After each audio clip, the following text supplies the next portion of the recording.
Halo sahabat semua, bagaimana kabar kalian pada hari ini?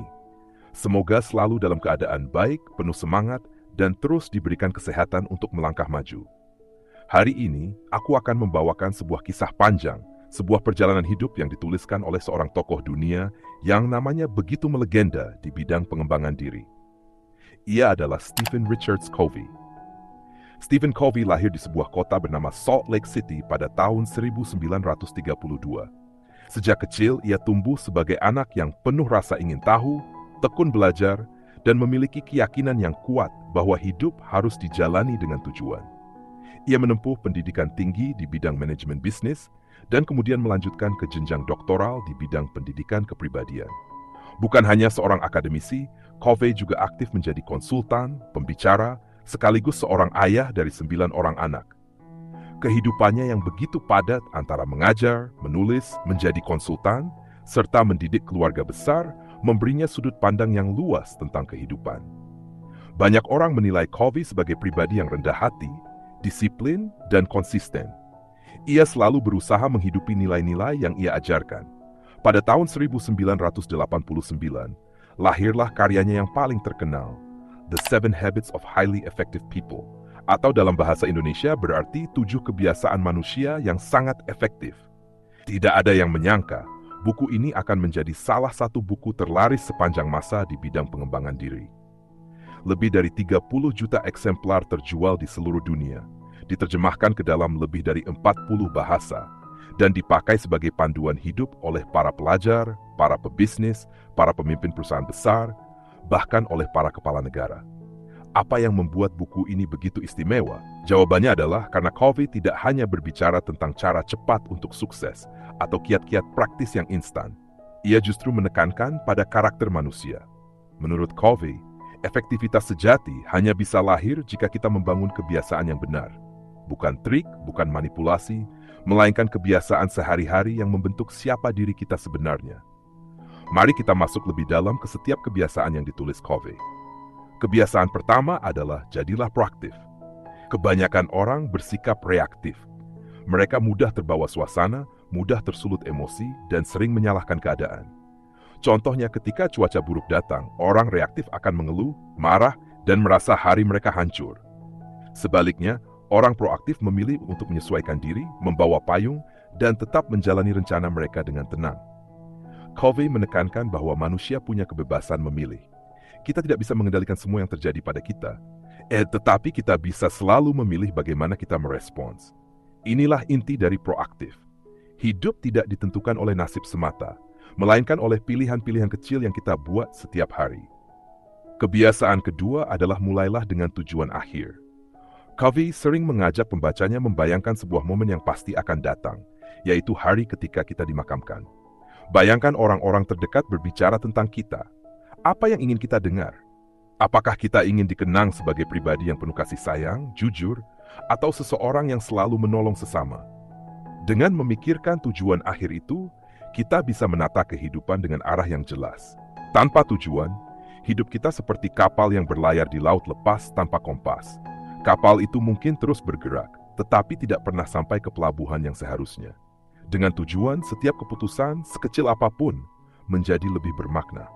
Misalnya, seorang mahasiswa yang punya tujuan menjadi guru akan lebih disiplin belajar, karena ia tahu ilmunya akan digunakan untuk mendidik generasi berikutnya. Kebiasaan ketiga adalah dahulukan yang utama. Kebiasaan ini sangat erat hubungannya dengan manajemen waktu dan prioritas. Banyak orang terlihat sibuk sepanjang hari, tetapi ketika ditanya apa yang sudah dicapai, hasilnya tidak seberapa. Covey menjelaskan bahwa ada 2 jenis hal yang mengisi hidup kita. Hal-hal yang mendesak dan hal-hal yang penting. Hal yang mendesak biasanya datang tiba-tiba, seperti telepon yang berdering, pesan yang masuk, atau rapat mendadak. Sementara hal yang penting seringkali tidak terasa mendesak, misalnya merawat kesehatan, mempererat hubungan keluarga, atau belajar keterampilan baru. Orang efektif tahu bahwa yang penting harus selalu didahulukan, meski tidak selalu mendesak. Mereka berani berkata tidak pada gangguan kecil agar bisa fokus pada hal-hal besar yang menentukan masa depan. Kebiasaan keempat adalah berpikir menang-menang. Banyak orang memandang dunia sebagai tempat persaingan. Mereka percaya bahwa untuk menang, orang lain harus kalah. Pola pikir ini disebut menang kalah, dan dalam jangka panjang hanya akan merusak hubungan. Covey mengajarkan pola pikir yang berbeda, yaitu menang-menang. Dalam hubungan yang sehat, selalu ada jalan bagi semua pihak untuk meraih manfaat. Misalnya, dalam sebuah kerjasama bisnis, kedua belah pihak bisa duduk bersama mencari solusi yang adil.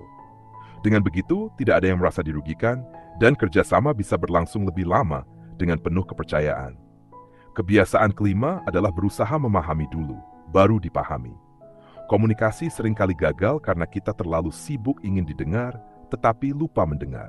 Covey menekankan bahwa untuk membangun komunikasi yang kuat, kita harus belajar mendengarkan dengan empati.